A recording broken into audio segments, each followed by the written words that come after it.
Assalamu alaikum and good morning to the honorable guest, the distinguished panel of the judges and dear audience. I'm privileged to stand before you today and engaged in a stimulating debate on social media. Greetings to one and all, and I'm extremely privileged to have this opportunity to address you all at this important moment for celebrating this annual day. Children are the future of the state as well as the country. The brilliant faces that we're going to witness today, receiving awards, exhibiting their talents, will grow up and definitely will be the best citizenship of this country tomorrow. And on the other hand, we also wish them to be a good human being also and make this world a better place to live in. Thank you so much to all of you. So here we're going to start a very important program, that is the debate actually. And we have some important names of participants that they're going to put forward an important point of view about that particular topic. So, can we have the name please? Team leader Kaif Ali, Anika Sama, please come on the stage with your respected team. Okay, start from the team of the motion. Mughlesu sir, can you please start the time? Okay, let's start. And a warm welcome to one and all present here. It's me, Wahida Khanam, with my teammates Anika Shama, Farhana Khatun, Raha Nushad and Ahin Chaudhary. And today's given topic is social media, and we are for the motion. Assalamu alaikum and a very warm welcome. I am Aisha Anjum and these are my teammates Sahib Alamin Bishas, MD Kaif Ali, Fakraj Haq and Shirin Akhtar, and we are against the motion. So I would like to start the debate by adding a point. Global connectivity in which we are connecting over world with many peoples, many personalities and their teaching style. So what is your take on that?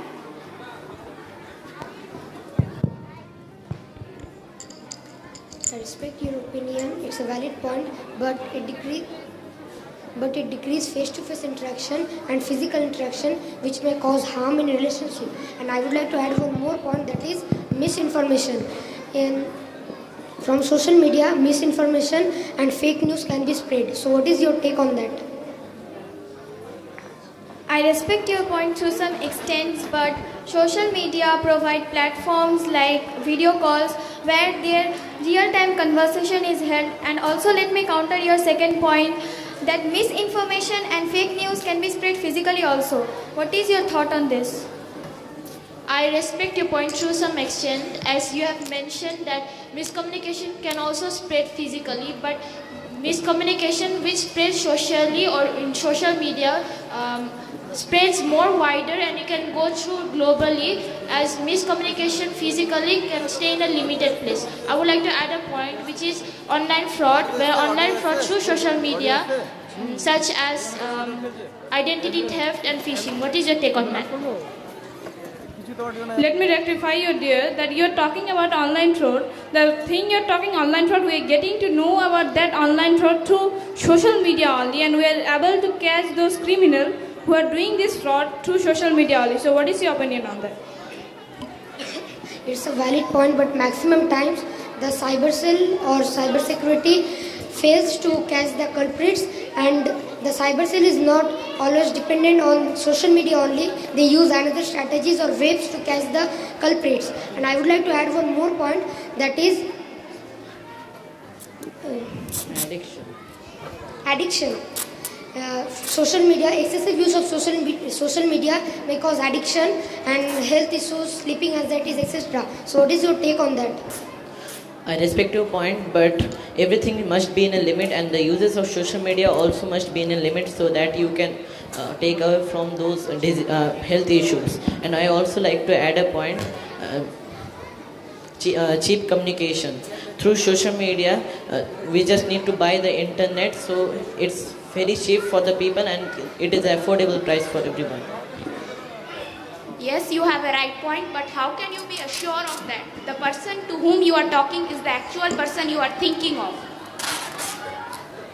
Yes, you have a valid point, but I want to rectify you that social media provide verification badges, which helps people to verify that person's online profile, behaviors, and communication styles is existence through different social media platforms or not. And I would like to add more one point, that is raising voice.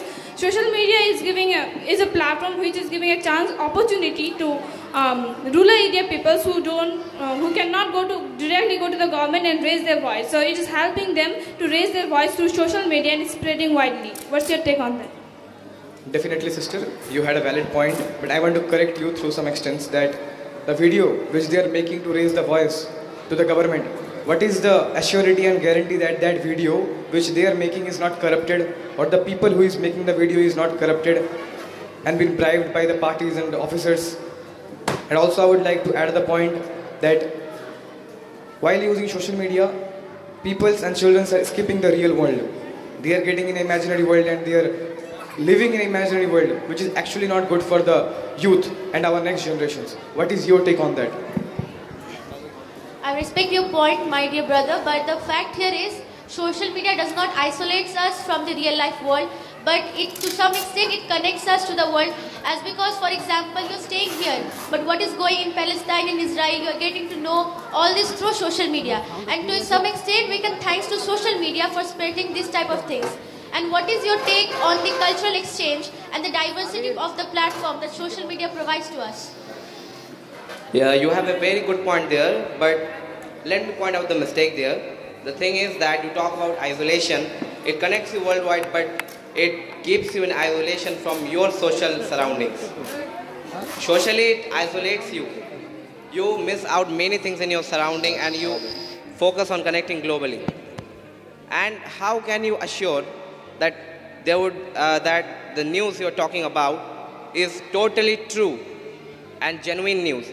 You know, social media is the network, has become the mass media that is spreading all the fake news and defamation cases and allegations against one another.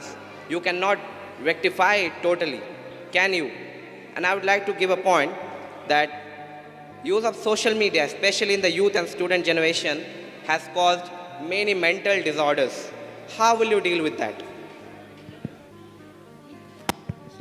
I respect to your point, my dear brother, but I want to rectify the point here that you cannot blame social media for human behavior.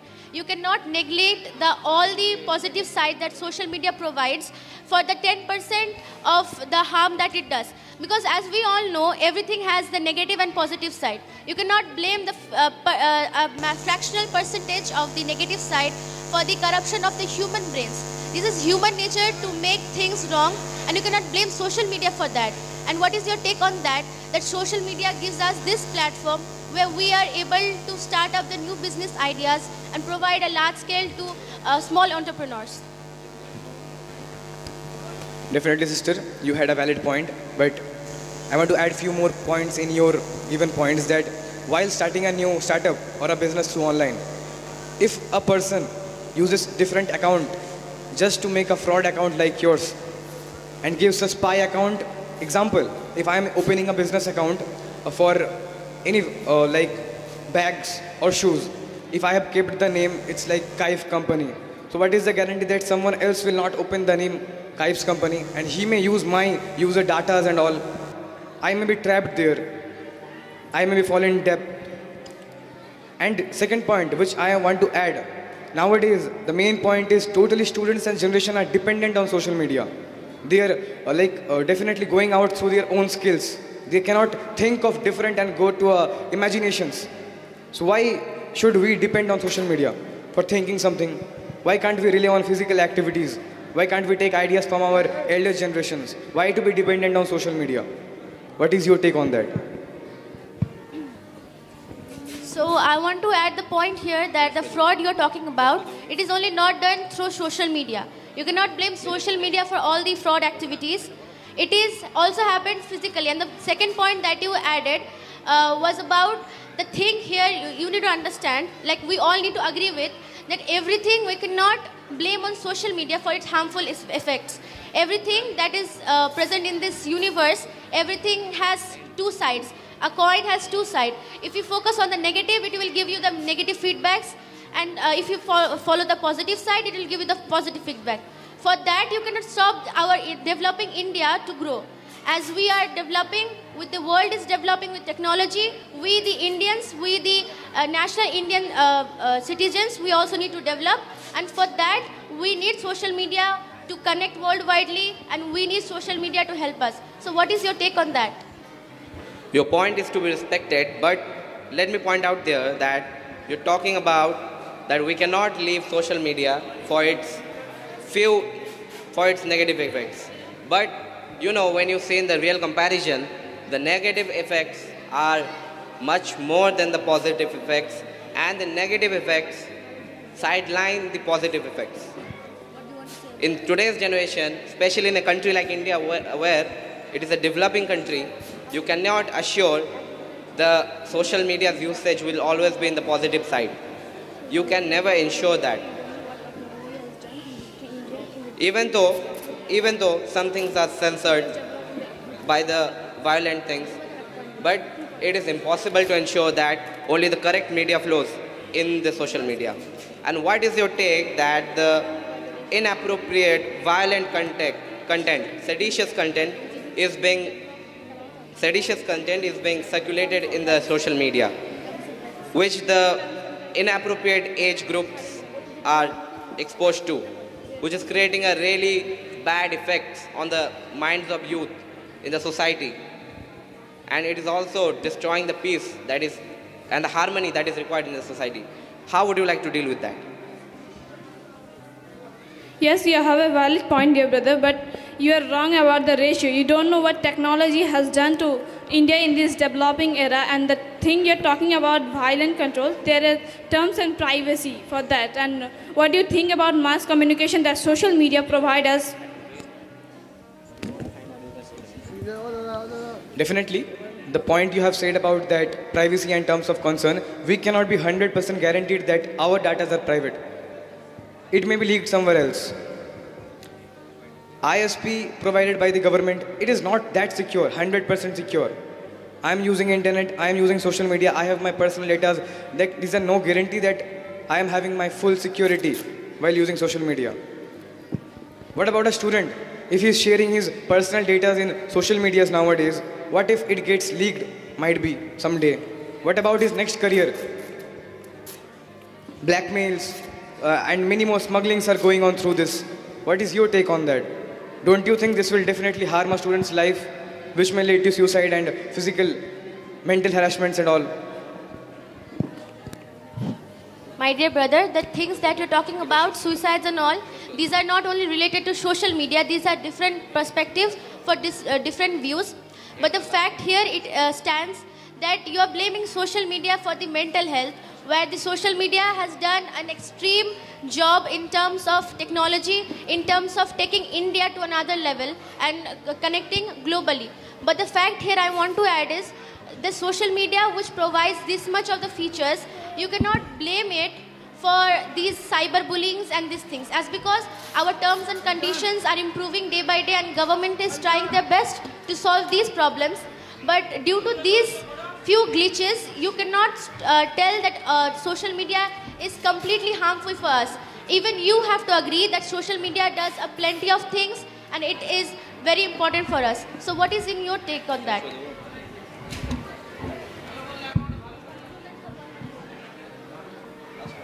I respect your point, but let me add that do we have to be totally dependent on the social media? For education, we have our institutions. For the media, we have our news channels and newspapers. To learn new skills, we have workshops. For healthcare, we have our hospitals. For communication, we have our phone calls. Do we really need to be dependent? Social media has just become a media. It is just an anchor to our things, like what we want to do. It is just an anchor. But if we go back to the traditional methods, if we go back to the more realistic things, it will create a good possible harmonious and peaceful society. Without social media, wasn't life good without social media? Didn't we survive without using social media? Wasn't all our government and agencies and institutions all good? Social media, even you see the report after the coming of social media, there has been a really downfall in the development of those institutions. The negative effects have come up. The negative effects had poured down in this today's world, and in a developing country, especially in India, let it develop. Then only you can come argue that social media is totally good. Otherwise, our institutions were much better, far better, long ago. So what's your take on that? Okay, time is over. Such a wonderful debate that we have conducted. Each and every single team member have given their own point of view, and they have put forward their own idea. And on the basis of that, our judges will examine that. And thank you so much to all of you. Thank you.